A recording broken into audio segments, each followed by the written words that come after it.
따사로운 여름 햇살에 놀이터가 한가로워요. 항상 어린아이들로 붐비는 줄 알았는데 모두들 시원한 곳으로 더위를 피하러 간 모양이에요. 오늘은 같은 반 친구 지유리를 만나기로 했어요. 이곳 남한에 와서 가장 친해진 친구예요. 내가 북한에서 왔다는 걸 신기해하기는 하지만 아주 낯선 눈으로 바라보지 않는 좋은 친구랍니다. 충이라, 안녕? 약속 시간이 조금 지나 지유리가 왔어요. 내가 좀 늦었지. 미안해. 팔이 이렇게 돼서. 지유라, 팔이 왜 이래?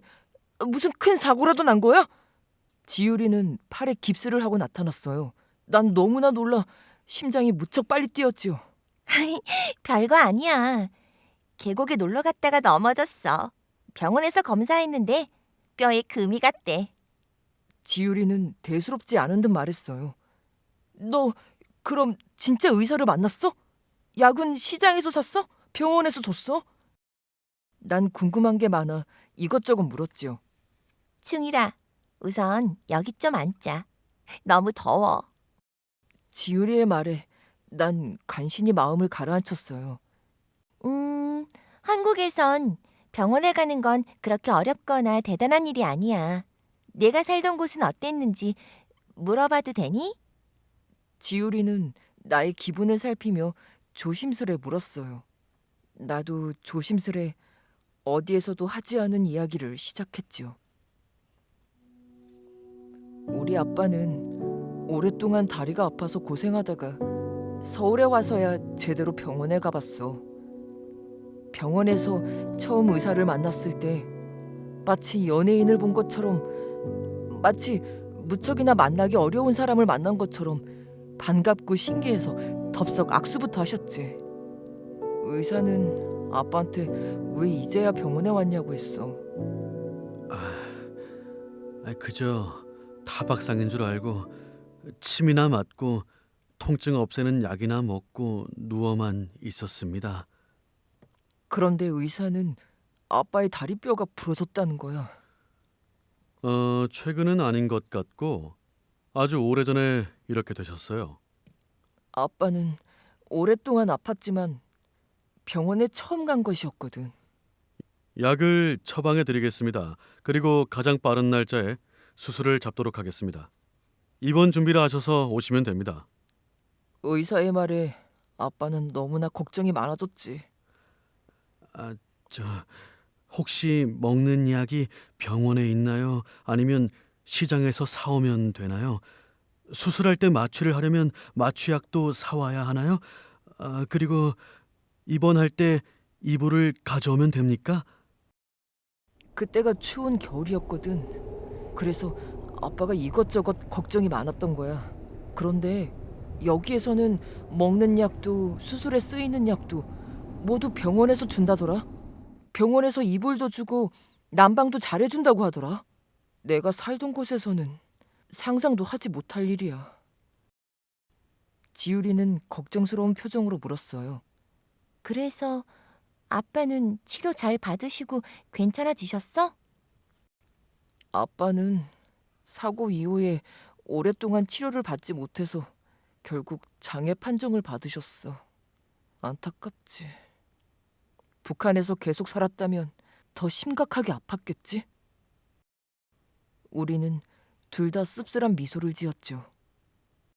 그런데 정지율 얘는 아이스크림을 2개나 먹어요. 너 그러다가 배 아프면 어쩌려고 그래? 배탈이라도 크게 나면 내가 널 어떻게 업고 병원에 가니? 내가 걱정스럽게 말하는데 지율이는 콧방귀도 안 뀌어요. 아이스크림 2개 먹는다고 배탈 안 나거든. 그리고 만약에 병원에 가야 하면 구급차를 부르면 되지. 우와, 여기는 구급차를 아무나 부를 수 있어? 돈을 많이 내야 하는 건 아니니? 우리는 또다시 서로 다른 세상 이야기를 했어요. 그건 또 무슨 말이야? 내가 살던 곳에서는 구급차를 못 타고 그런 건 아니지? 진짜 그런데. 그곳에 살 때 우리 엄마가 몹시 아픈 날이 있었어. 갑자기 배가 너무 아프다고 했지. 아빠가 엄마를 업었다가 엄마가 꾹 참고 걸었다가 하면서 병원까지 갔어. 병원에 구급차 한 대가 있었지만 우리는 혜택을 못 받았어. 돈이 많거나 신분이 높아야 탈 수 있었거든. 엄마 아빠는 한참이 지나 새벽이 되어서야 병원에 도착했어. 의사는 엄마를 보더니 맹장염인 것 같다고 했지.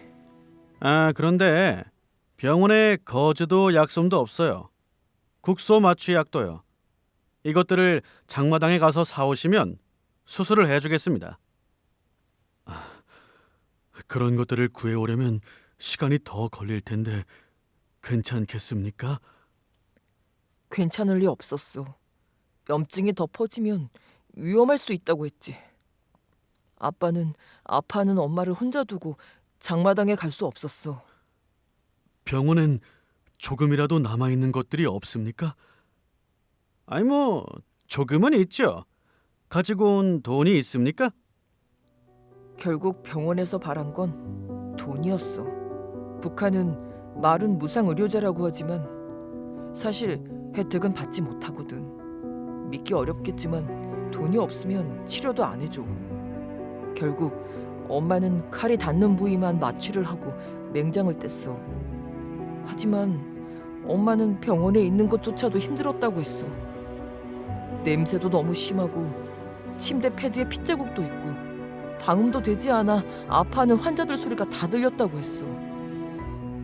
나도 나중에 알았지만 술병이나 맥주병을 링거 주사용으로 사용하는 건 비위생적인 거라며. 그래서 수술은 잘 되셨어? 퇴원은 또 어떻게 하셨대? 지유리의 표정은 아까보다 더 걱정스러워 보였어요. 퇴원하고 이틀 동안 걸어서 집으로 오셨대. 난 이게 너무나 당연하고 자연스러운 일인 줄 알았어. 이야기를 하다 보니 나의 이야기가 지유리에게는 너무 무서웠을 것 같다는 생각이 들었어요. 지유라, 너 괜찮아? 내가 괜한 이야기를 했나 봐. 하지만 지유리는 전혀 다른 반응을 보였어요. 그게 무슨 말이야. 마음이 아플 수도 있는데 나에게 이런 이야기를 해주어서 너무나 고마운걸. 너희 가족처럼 이곳에 온 분들도 여전히 많은 사람들의 관심과 도움이 필요할 것 같아. 남쪽과 북쪽에서의 문화와 생활이 너무 다르니까. 무엇보다 북한에서 살고 있는 분들은 너무 안타까워. 다른 사람들이 잘 모르고 걱정하거나 위로할 때는 싫었지만 지유리가 하는 말은 어쩐지 진심이 느껴졌어요. 충일아, 우리 이번 방학에 의미 있는 일을 해보자. 지유리가 아주 근사한 제안을 했어요. 우리는 나의 경험과 지유리의 그림 솜씨를 더해 북한 의료 체계의 현실을 알리는 포스터를 만들기로 했습니다. 오랜 옛날 아주 먼 나라의 이야기가 아닌 지금 우리 곁에서 일어나고 있는 현실을 알리는 거예요. 우리 모두가 안녕할 수 있게, 아무 탈 없이 편안하게 살 수 있는 세상을 위해서요.